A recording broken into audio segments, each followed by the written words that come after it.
Hello and welcome to Between Two COOs, where phenomenal chief operating officers come to share their knowledge, advice, and at the very end, a crazy story. I'm your host, Michael Koenig, and I'm recovering from a bout of laryngitis, so you'll have to excuse my voice. Today, our guest joins us from the Middle East. I'm excited to welcome Diego Camberos, COO of Vodafone Qatar. Vodafone Group is one of the largest telecommunication companies in the world, operating across Africa, Asia, Europe, the Middle East, and Oceania, with annual revenues in the $45 billion range. Like Vodafone, Diego has spent his career operating across the world in the US, Latin America, Africa, and the Middle East for the likes of McDonald's and Burger King before he switched to telecom. Prior to Vodafone, Diego was the CEO of Tigo Millicom, running their businesses first in Rwanda and then in Senegal. Diego and his team have taken on the monumental task of rolling out 5G across Qatar in advance of the World Cup happening right there for the first time in the Middle East this November. Diego, welcome. I'm excited to have you on. Thank you very much, Michael. A pleasure. So we have a lot to talk about, including World Cup prep, but let's take a step back. There really isn't a straight path to landing in the COO role. What was yours? How'd you end up in the seat? It's not that complicated story, you know. Prior to this role, I was working for Tigo, Millicom, for 9.5 years, Swedish company, which I loved. Now running the operations as CEO in Senegal. And then you got the opportunity to work with Vodafone, which is a brand I always admire and love. So for me, it was not much of a challenge. I mean, you know, to just think about moving into Vodafone, new experience, and take the role as a CEO. And coming to the Middle East, which also was a different experience. You know, I've never been here working, you know, visited Dubai and things like that, but also get experience of working in the Gulf. Yes. That's amazing. And you've lived and moved across the globe, I mean, several times. Here in the US, we consider moving the 381 miles from San Francisco to LA as a big lift. You've moved from your home country in Bolivia to Colombia to the Dominican Republic to way across the globe in Rwanda and Senegal, and now in the Middle East in Qatar. You appear to be on a continuous eastward trajectory. Tell us about that. Did opportunity come knocking and keep knocking, or was this all by design? And what country is on your next stop? I think the life of an expat starts like this, you know, and I heard this so many times that when people get the opportunity to go to another country, if you're single, it's easier. When you're married, you say, well, we're just going for 2 years, let's experience it and let's see it. And I've met so many expats that choose this path of life in which they try to go for 2 years and they end up spending most of their life moving around different countries, you know. And that was exactly what happened to me. I went to school in the U.S., came back to Bolivia, worked for McDonald's. Then we got the opportunity to move countries, and you know, having a wife that is also willing to move, and kids. I also had no. Well, we never asked him, but I had no issue about moving. We start moving around, and you know, opportunities come, and you want better things, and then becomes almost like a habit, I will tell you, you know. So we become a family, like you say, okay, move. We have the checklist, containers, you know who to call, and you move on, you know. So that's the expat life that many of us have chosen. That's fantastic. Let's talk about all of these different cultures. The world has never been smaller, and the power of the internet and remote work has made it possible for folks from across the globe to work together like never before. Navigating those cultural differences can be a real challenge, though. How have you gone about adapting to each country and their cultural norms? I think the more you move, and it's not all the culture, I mean, because also you have different cultures within companies, right? So if you also change companies, you have a different cultures, some more corporate, some more entrepreneurial, you know, some more pro risk, some more no risk at all, etc., etc. But also the different countries have different customs, I would say, right? And and you need to respect it. And I think it's important that before you go to a place, you kind of do your research and understand what is what you can do or what you cannot do, right? And I think that's a must because you show the respect for the local culture, which is very very important. So it's a journey actually, and the more the more time you spend there, the more you understand. I mean, if you are in certain countries in Africa, in Senegal was an experience because depends on of the seniority you have or the age you have, you get more respect and you have to go and say hi. And so it was like a ritual which I loved, that respect for the elderly. um, so it was not only about like what's your role or your position. It's how old you were and the experience you have. So I think that's one trait of the culture. But you have different cultures and different customs also that you need to abide by. But it's interesting because it opens your mind into what to respect, right? And especially opens your mind into how strong you have to create a corporate culture to kind of overlap this or cover, and in countries like here in Qatar, in which the company has, I think, 61 or 67 nationalities, to have a strong corporate culture is very important because you have different nationalities working intermingling together, and you need to be very clear on communication, for example, because of the value, because of the culture, the experiences in the past. You have to be very precise on how to communicate. You can think about green and assume that green is what you want. But if you're coming perhaps from Bangladesh or Pakistan, you might think light green. If you're coming from America, you might think dark green. So I mean, just time living in different countries and different cultures teach you this and give you that experience to be more and more precise on this communication, which becomes very important when you're building a culture. Let's dive in a little bit more into that. 67 nationalities and creating a culture that marries and bridges all of those different nationalities. I mean, if working with someone from the Philippines and working with someone from well across the world, I mean, these are very different styles. So you talked about being more specific, right? If I'm saying green, I want a light green. But what about in terms of just the harmony and marrying those cultures? And how have you gone about this? Is there training? Is there a manual? Like how is Vodafone done it so that you have those 67 nationalities? There's never a manual for these things. I mean, you get a lot of the basics when you do your MBA or different leadership courses, and when you do effective communication and all these training courses that you take. But I think it's how you go by working with people, and I think that's very important. And I mean, this is the 10th country I work in, and you always hear the same. This is not the Qatari way. This is not the Haitian way. This is not the Bolivian way, or this is the Bolivian way. This is the Dominican way.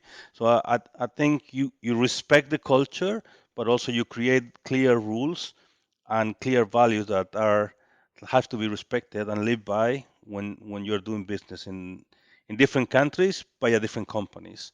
And a good example, I think McDonald's has one of the strongest corporate cultures I've lived.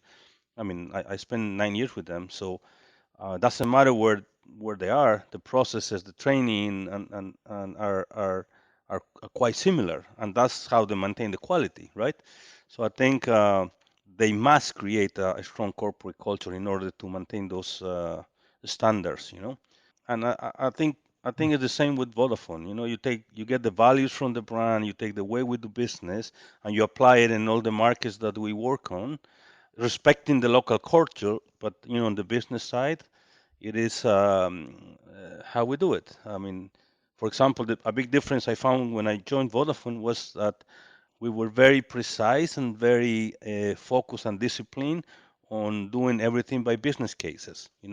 When in my previous company it was a lot more entrepreneurial, right? And that's a corporate culture that this company have. And you respect it, you adapt, and you live with that. So it doesn't matter where you come from, you have to live by those things. or some companies talked more on PowerPoint presentations than emails, right? So when you say send me the information, you get a couple of slides instead of a summary email. Or sometimes they, depending on the culture, it's the long emails. Some other one very short. So those are little things that you keep learning, and I think you adapt it to the culture, right? Is there something specific to Vodafone that you've learned that's been different, that if you went back and you said, okay, Diego, younger self, do this because it's really going to help you in those first roles in telecom and in Rwanda and Senegal? Is there something that you learned now that you wish you had known back then? Um, I think you take the best of every company and every country you work on, right? I think for me, some of the learning from Vodafone is they're very focused on quality, and there's no discussion on the quality we provide and the quality you need to you produce, right? And they're very driven by data, you know. So decisions are really disciplined decisions, I would say. Since I saw other companies in which you are more entrepreneurial. You know, you take more risk, you take shorter decisions sometimes, and here is a lot more processes. You know, and it might even sound sometimes very complex, but I think when you're running this kind of business and you are expanding a global brand, I think also makes sense.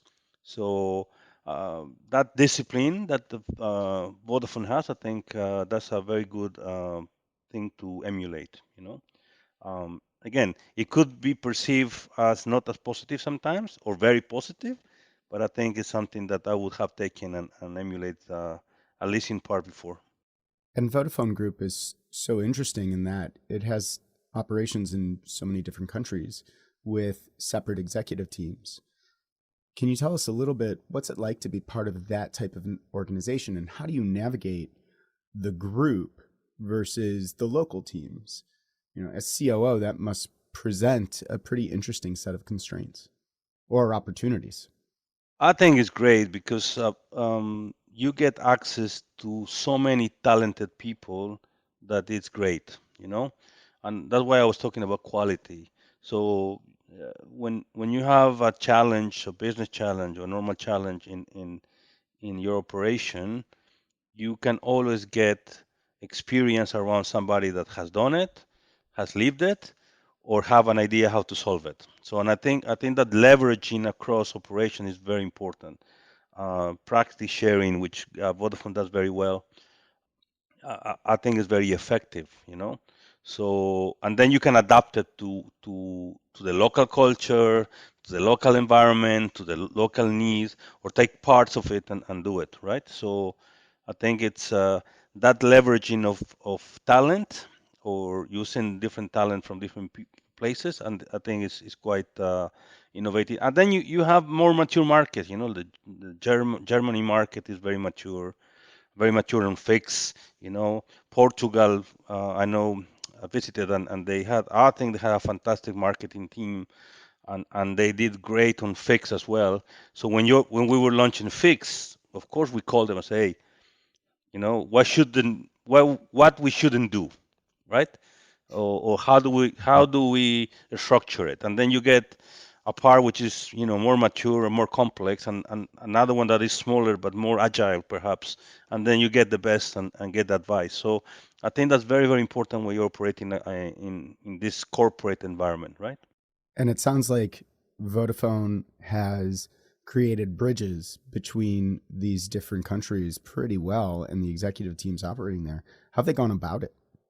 I think but there's a lot of meetings. Well, prior COVID, there were more traveling, and then you could visit, and there were a lot of these commercial meetings, marketing meetings, all hands, brand, finance, etc., in which you build your network, right? But I mean, I've seen it. If you get the contact of someone and you need help, you just reach and you will get an answer, right? So I think that's part of the spirit, I think, of the company in order to go about across, right? And as I mentioned, you have different operations with different expertise. You know what Turkey is doing on digital, or what Vodacom has been doing across on financial services. You know the M-Pesa example. You can always get expertise on whatever data centers, etc. So you just have to reach. I think as long as you're not shy and you're willing to reach out, you will always get an answer. And I think that that's very nice from in Vodafone. That you always get an answer, and they're always willing to help, and very talented people. Coming from different parts. That's fantastic because running a business, regardless of the role you're in, you're always busy. So being able to take time and share some knowledge, have a conversation with someone that doesn't necessarily affect your success is something rather novel. Let's talk about your role as COO. The machinery of a telecom is vast, from building and maintaining the network infrastructure to customer care to finance and commercial. The COO role can encompass any number of these areas. What are your areas of responsibility? I'm in charge of the revenue generating. So um, in Qatar, we are organized in a little bit different way from the normal OpCo. Normal OpCo don't have a COO, but in this case, the office of the CEO encompass the revenue generating part and customer care, whatever touches customers, including the digital part, customer operations, enterprise, and consumer. So that's pretty much we do it, and we have a CTO which takes care of the of technology and the network, and we work closely in order to make the success. I mean, and to move the company the way have been moving it on the last 4 years now, which has been quite positive. So we're looking. My role is always looking into this commercial strategy part always, and the revenue generating part mainly, and experience, of course. You just referenced something, which is the success that you all have had over the past 4 years, and your first quarter financial results came in for 2022 with 25% revenue growth, 28% growth in EBITDA, and a 63% increase in net profit. And you all recently introduced an IoT device for tracking your belongings, basically Tile and AirTag, but better. This doesn't happen by accident. What are you all doing right, and what are you, Diego, bringing to this business that is helping the company and the team achieve such success? I think we've been on a journey for the last 5 years in order to really turn around the business and generate the number we're generating, because the number we're generating, they're quite impressive after 10 years of operations in Vodafone, right? And we took an approach which is taking the best practice of many things that we saw on Vodafone, adapting it. But one thing that very important is we focus on radical simplification, you know, and I think that make a big difference in what we do across the company, and made a big difference on the halo effect that this created. Because at the end of the day, as an old boss I used to have told me, there are good business and bad business. Do the good ones, avoid the bad ones.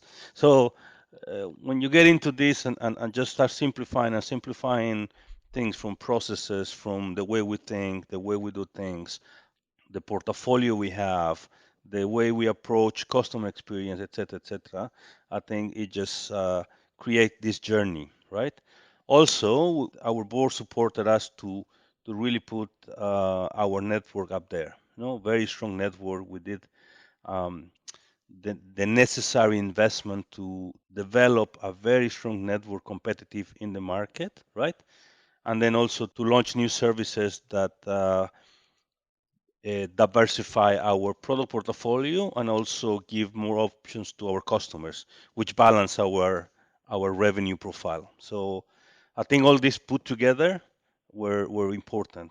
And I think part of this radical simplification is we wanted to be lean, so treat the company money as your own. And I thought that worked, because we also did a lot of optimization, and we don't call it programs, because program have a beginning and an end. we always do it, right? Otherwise, you say, yeah, I optimize it. Now I can spend more, and that's not the case. We're always trying to be very careful where we invest our money because it takes hard work to make it. And I think all this combined, it just help. One important part was the people we recruit. A wide variety of expertise that also help to achieve a lot of things we're achieving these days. Radical simplification. Tell us a little bit more about that. What goes beyond treating the company dollars as your own? It's a culture. It's part of the culture. And I think this is a good example because I think when we started that we're looking into, yes, we should optimize cost and we should be better, et cetera, et cetera. And it turned out to a value that I think I know we have it now, and we call it being lean, right? And it turned from something that somehow is perceived negative to something become a value. So people are proud that we can do it better, faster, and cheaper. And being a challenge in a market like this, that just works. So if you're launching a company and it's your own money, you would do the same. You wouldn't do anything different, right? So you take a little bit away this we're Vodafone and we're group and we have this. Of course, we have a global brand, but also we treat this company as with the size and the efficiency that we should have it.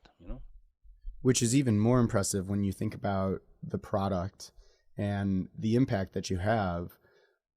We're talking about telecom, we're talking about core network and country infrastructure. If you're doing things faster in software, for instance, we had an issue and we can really correct that, but it's not necessarily affecting the core day-to-day of someone's life in terms of being able to call 911. And we saw this with the recent Rogers outage in Canada. And that actually affected we're talking half of the population maybe, and it brought things to a halt. How do you balance the pride in doing it faster, cheaper, and better with the need to have checks to make sure that what is being done is going to sustain the network and the infrastructure that you provide? You don't compromise quality as a main point. And I think also that's very important. So you have certain standards to maintain, you have certain standards to live by, and then you always can do it better, cheaper, I guess, or more efficient, but you don't compromise quality. As long as you don't compromise quality, you're fine. So we don't make that trade between that quality and the sacrifice on quality versus what else we do. And a good example is, for example, we're very mindful of our international business, right? So because the type of customers we have, because we are an expat country, I mean, most of the country are expats, so we need to have premium quality when you make calls, international calls, for example. So we don't, in other companies, you could, leverage a little bit on that, on cost and things like that. We don't. We know that we shouldn't. So we take it and actually we follow it, specific KPIs to maintain our quality. Why? Because we need to give that experience. Full stop. So that's something that we don't discuss. Now, can you do it more efficient within those parameters? Of course, and you're always aim for that. But there are things that you don't negotiate. So I think having those values work. I mean, these years, many people talk about digital transformation, right? So this is the biggest buzzword in the whole industry, and digital here, and digital transformation in agile and squads and scrub, blah, and I get it. But sometimes because we get these buzzwords, people think more complicated. People think it's expensive. Need to change my whole IT. I need to do this. I need to get more tools. I need consultants, etc. Here, one of the approaches we had is we say we're going to go into this transformation digital. However, we translate it into specific KPIs. I mean, one of them was we will reduce our call center call by 50% in 3 years. We're on the way. Now, are we transforming digital? Because to do that, you have to go digital. You have no other choice, right? But instead of calling digital transformation, we just focus on reducing the costs and reducing the costs by going after the flaws in the design of the product. And I give you an anecdote. When we start, and I took this from group actually, but I was telling my team the business principle would be we don't want customers visiting us, and we don't want customers calling us. They said, well, Diego, what do you mean? And I said, of course we want it, but we want it for the different reasons. We don't want them because there are problems with the products. So that generated an effect in which we had to go back and solve the design of the products, the portfolio, commercial portfolio we have of services, in order people to come and see opportunities at the stores or call us for um, upgrades or things like that instead of complaints, right? And that just works. So this transformation is way on the way, but with a more simplistic approach, if you will. And so much of transformation starts with product, fixing the bugs, fixing the leaks, or treating the cause and not just the symptoms, so that you can reduce just those basic things of, hey, I'm having trouble paying my bill, to, hey, I want to upgrade, right? I want to stick with you. I'm happy with you all. I want to pay you more money and have a great experience from that perspective. It makes a lot of sense. And translating it all into specific KPI that is going to dictate how you get there, not necessarily that you just have to adopt a new solution because it's the latest buzzword, as you mentioned. Yes, and it's are the tools that we have good enough? Yes, okay, then let's make it work. And things like, okay, what's the penetration of your app? How many times people use it? How much are you recharging your e-commerce, et cetera. All these things that they are very measurable, and to do one of them or to progress in one of these KPIs, you have to do work and you have to improve your IT, et cetera, right?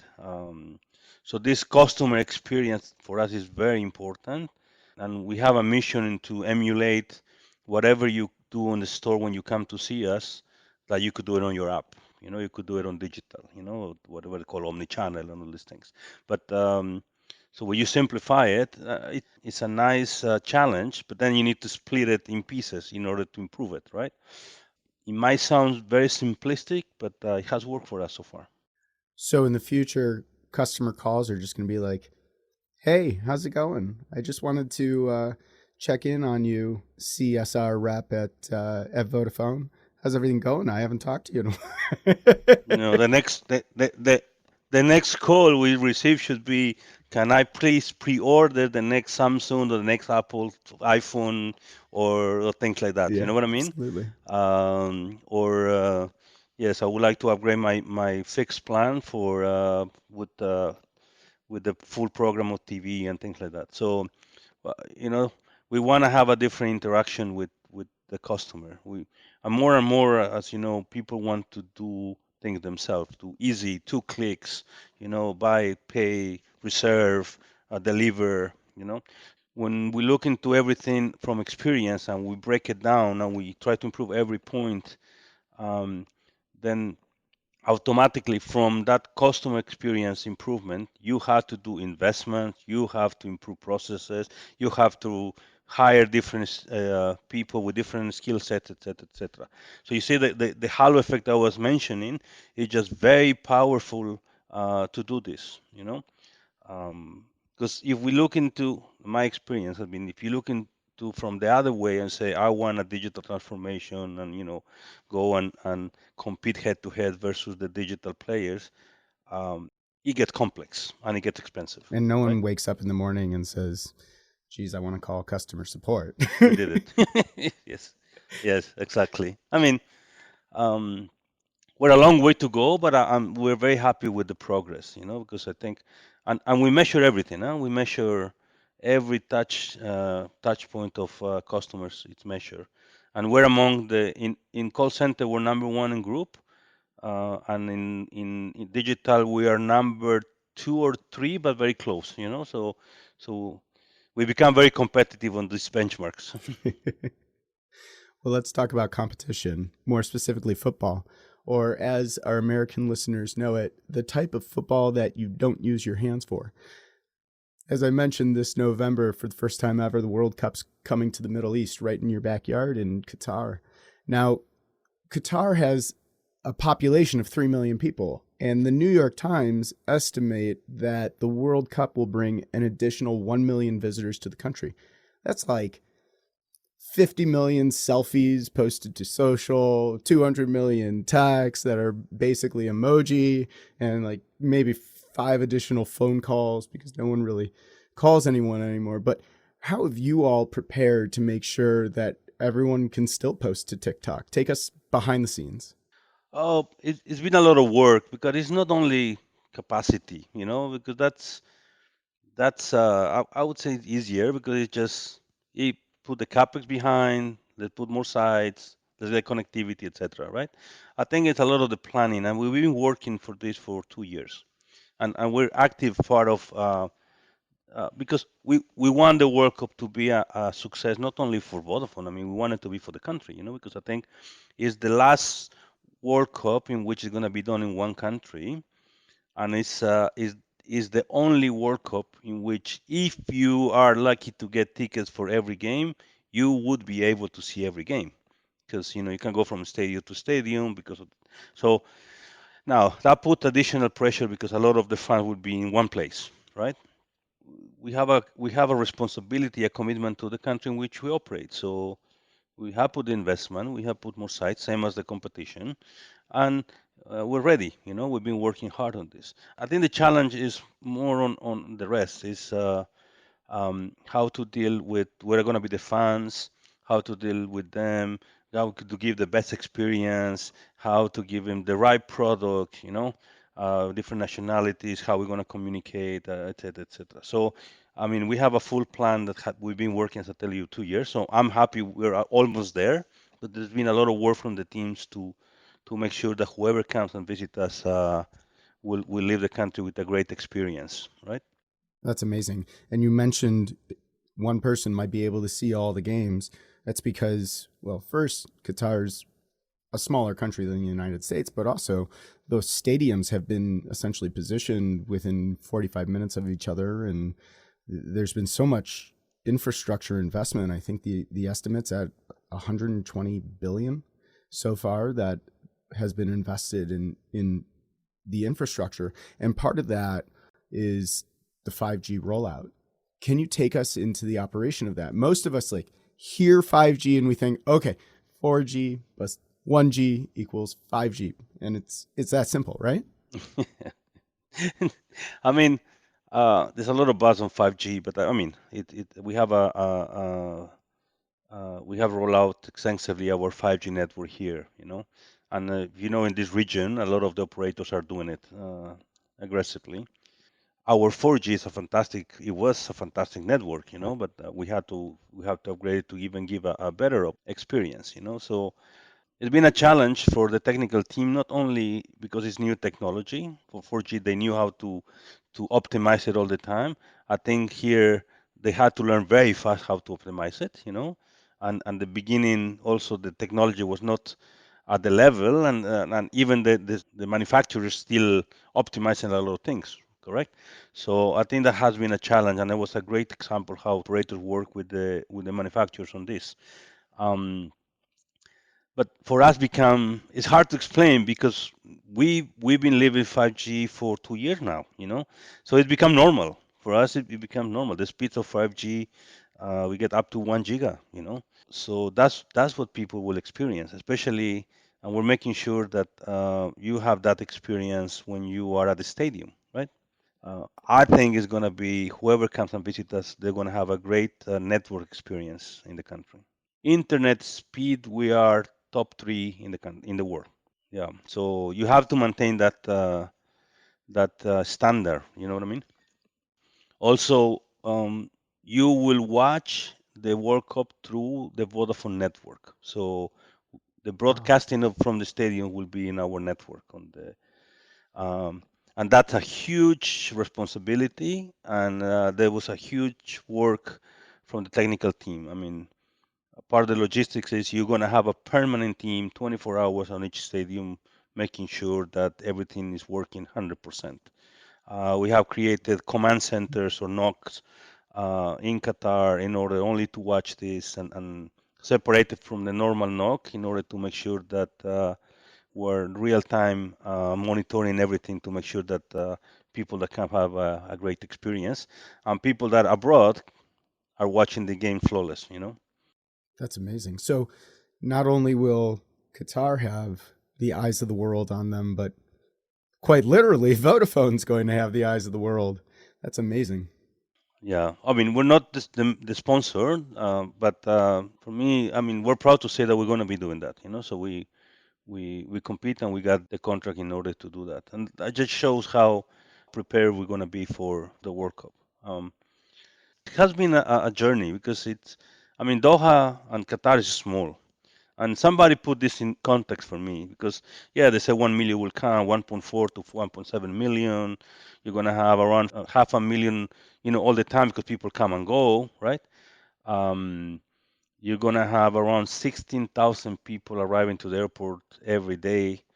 You have 40 flights of only from the region every day. So, you know, I mean, it, you need to design the journeys and you need to design how you're going to deal with all this, you know, and something that, or a friend of mine told me, he said, imagine you take Miami, you lift it and you put it in Qatar, you know?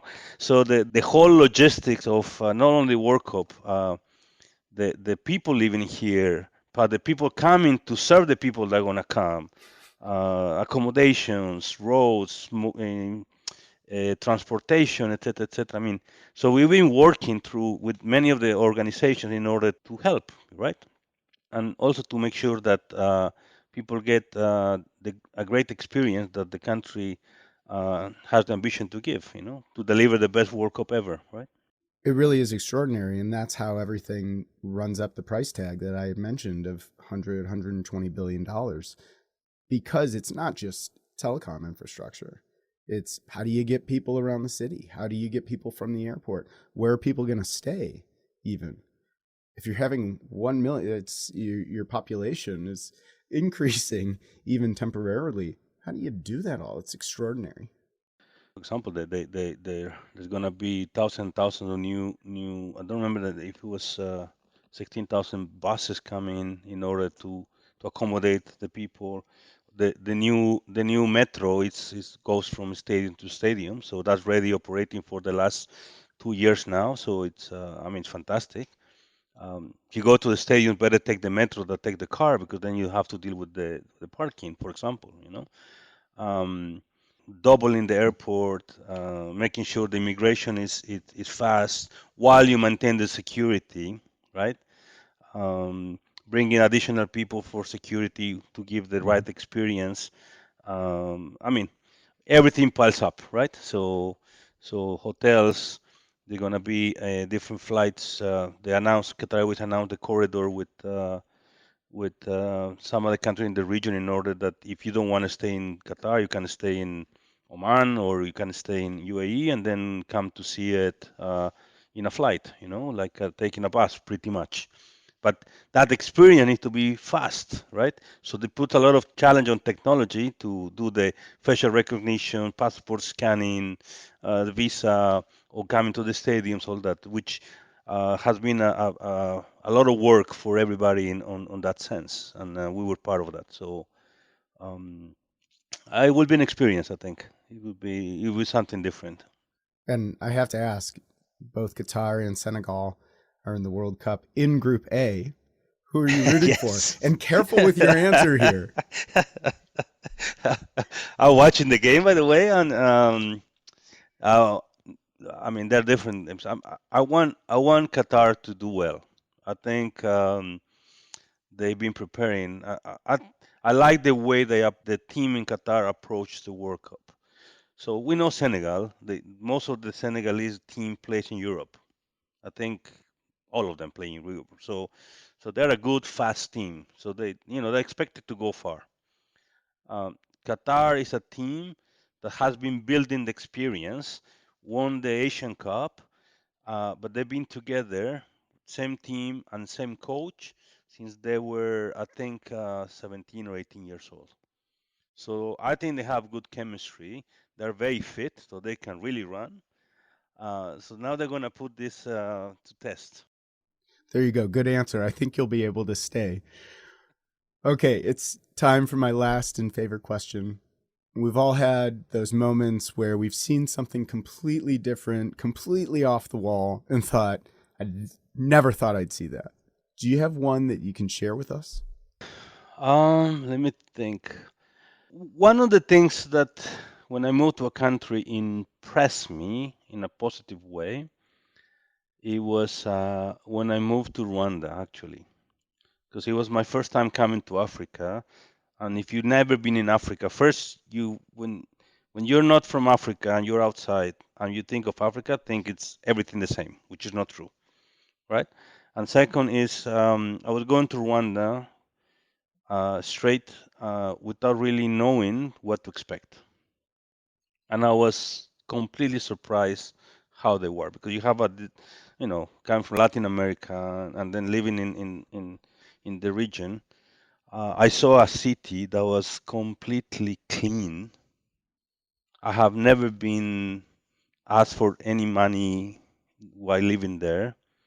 The standards of cleanliness, like by culture, for example, talking about culture, people don't sell food on the street and people don't eat on the street because they make it dirty.